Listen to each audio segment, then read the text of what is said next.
Welcome back to Local 4 Live. Get ready for another toasty day here in Metro Detroit. That poor air quality also sticking around with people. So if you have heart issues or respiratory problems, you may want to stay inside. Try to keep cool because of that air quality. Ashley will be tracking a chance for storms later this week as well. She will be here in just a few minutes. We do want to talk about a growing controversy in Wayne County. This is in Dearborn. If you rent Airbnbs or Verbos or live by one in Dearborn, you might not for much longer. The city is considering banning short-term rentals from residential areas. Instead, rentals would be restricted to the 2 downtown districts. Owners may also have to start registering their rental unit and get a license with the city. We're going to hear from the president of the Dearborn City Council in just a minute. So we want to know if you have any questions for him. All you have to do is scan that QR code on the right-hand side of your screen and submit that. What questions do you have? We will take those questions to him. But first, let's get to Priya Mann. She talked with people in Dearborn about the city's consideration. When it comes to short-term rentals in Dearborn, we're talking about fewer than 100 properties, closer to 50 to 70 short-term rentals. The city says this move is in response to feedback that they've been getting from homeowners. Now, we were out talking to residents. Some homeowners do not want Airbnbs in their neighborhood. Others are open to the idea. In fact, you're going to hear from Abe, and he emailed me late last night saying he had spent the day doing research. He doesn't feel like his interview went far enough. He says this move by the city is, quote, government overreach. I don't think it's a bad idea, but I think you got to keep the landlord in mind. Abe Albusaid lives near Ford and Schaefer and has been thinking about turning his home into an Airbnb. This neighborhood, it's a family oriented area. So when other families would come to visit other families, I would assume they'd want to stay in a house and not in a hotel. But some Dearborn homeowners say Airbnbs are a growing nuisance in residential neighborhoods. I don't like to have Airbnb in my neighborhood because the potential of people renting them just for parties and then disrupting our peace and quiet, and it gets a little crazy. Earlier this year, Rita's neighbors had to call police on a large and noisy party at an Airbnb. And then you have cars all over the place. So you have limited parking as is, and I don't want to have it in my area. Now, Dearborn City Council is looking at changing the city code for Airbnbs. The council is considering prohibiting short-term rentals in single-family homes and banning them from residential zones. I think that's a little tough. I mean, I can't see why a single family from a double family home can't be an Airbnb and vice versa and whatnot. But with a certain mandate, I think we should be fine. What mandate?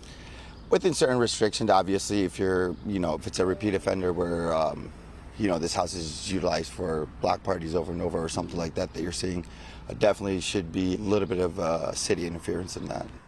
And we did hear from the city in a statement. Officials say, we believe that limiting short-term rentals to commercial areas like our downtown districts will protect housing stock for residents, including long-term renters, alleviate noise and other nuisances in quiet neighborhoods, and still offer options to those seeking to book or profit from short-term stays. We are joining cities across the country in creating updated regulations to meet challenges these businesses may present. And again, City Council is voting tonight, and we'll bring you the very latest. I'm Priya Mann, Local 4. All right, Priya, thank you so much. Joining me to talk more about this and other issues in the Dearborn community is the Dearborn City Council President, Michael Sereni. Michael, thank you so much for joining us here on a Tuesday morning. Let me get your opinion on this Airbnb Verbo situation. As the president, do you lean one way or the other, or are you trying to keep an open mind?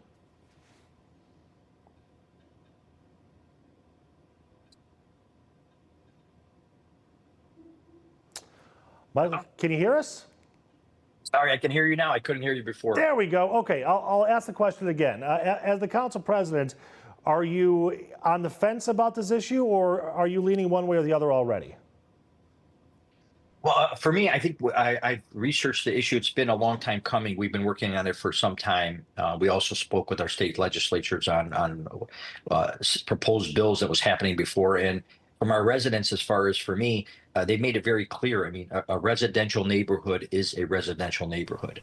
And to have a transient and a short-term aspect of rental is not something that our residents want. So for me, I think it's very clear that this is the right balance to mix.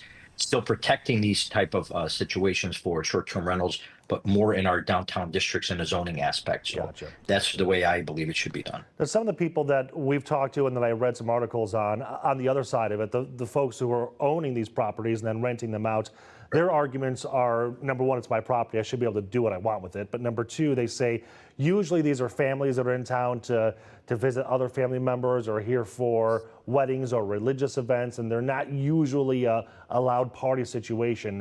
What's your response to what they say? No, absolutely. I asked to meet with several. They asked to meet. We met, and I did speak with many people regarding the advantage of the short-term rental on their aspect. So I didn't look at just one side. The party aspect and the short-term aspect was one part that we looked at, and why I come to the decision that I don't think this is great for Dearborn in our residential areas.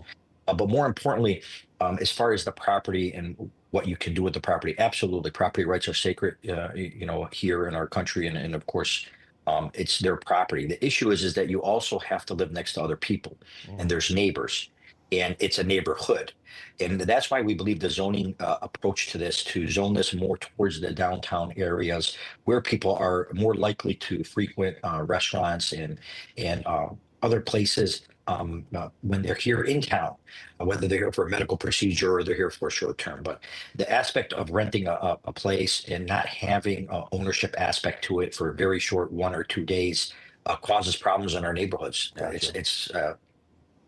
Priya had mentioned that there's roughly 50 to 75 properties like this in the city of Dearborn. Do you know how many of those would fall in those two downtown districts? Yeah, it's a great question. When we looked at it zoning aspect, we believe maybe a third of them would fit in the downtown districts that were already there. So there is some people on the outside that will be affected by it, and we did meet with them as well to discuss what's their plans for the long term. The housing stock's a big thing in Dearborn too. Our property values continue to increase, and people want to have home ownership in here. So I guess there's also a second conversation here about the downtown district as a whole then, because not only, if this passes tonight, not only would this help promote some more visitors and coming to the downtown area, but it could improve the economy there as well. Without question. I mean, we have a great downtown, and we have really been, on the comeback, and a lot of things we have done downtown to, set the table for business has worked. And the businesses have come and they are flourishing, and people are visiting, whether it's a coffee shop or a restaurant eatery, or, they have been visiting our downtowns in a very large numbers. And we want to make sure that they can utilize that. And the person that's living in the downtown area expects to have this type of traffic and people, and that's why you buy a house in the downtown. Right. Okay, so the vote is happening tonight. I'm assuming probably 6 or 7 o'clock. You are one vote on the council. Any idea which way this is going to go? Yeah, I've talked to most of my colleagues. I think we're comfortable with this aspect. We want to be fair. We don't believe in picking and choosing winners or losers and say that this person should have one and this one shouldn't, because there was a lot of animosity as far as, can we carve something out for one person, or these people don't have any violations, these do, these don't. We don't believe that's the right aspect. We want to be, with the law and protect our residents, and the zoning aspect is the best way. So I feel confident that that my colleagues agree with this aspect, and hopefully we'll see what happens tonight. Gotcha. I want to pivot to another conversation that's kind of the opposite of this one. I know the mayor has been heavily involved in this project. Those are the peace parks, which essentially you found millions of dollars in every pocket that existed, both at the federal, state, and local level, to put this together. What are the peace parks?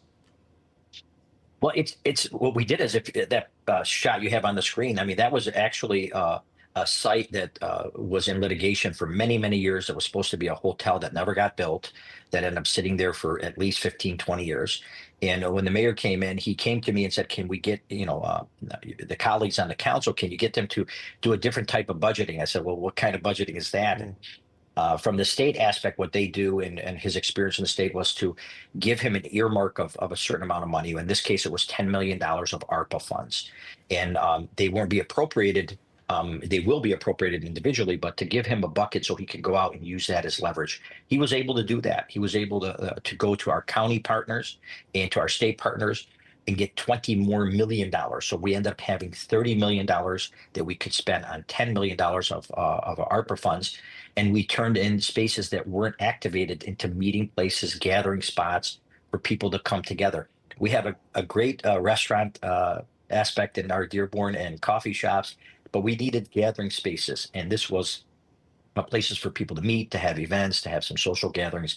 It's been a tremendous hit. Yeah, we saw there's two photos or renderings of parks that are in progress right now. I know a third is in the planning phases, so that's a phenomenal project. I do want to ask you one more question about flooding. I know flooding is always an issue and a concern in the Dearborn communities and many of the communities over there in Wayne County. But you've actually taken some steps to try to mitigate these issues, so when we have these heavy rains, we don't have as many problems. Can you kind of walk us through that? Absolutely. I mean, that was a lead of my campaign last time, because I had sounded an alarm years earlier saying that we needed an independent study and that we were having problems with our sewer and it was being overlooked.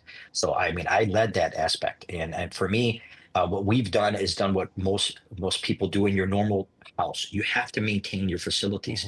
And what we found out, there was many things that could hold millions of gallons of water that were only at 15% capacity because they weren't being maintained properly. They weren't regularly being maintained. So we immediately worked with that. We're also working with our state and local partners to try to find funds that we can get that will allow us to do major sewer overhauls, especially working with all our partners, because the flooding is a regional issue, and it does have to do with the property and which way your property is setting and how close you are to proximity and slopes.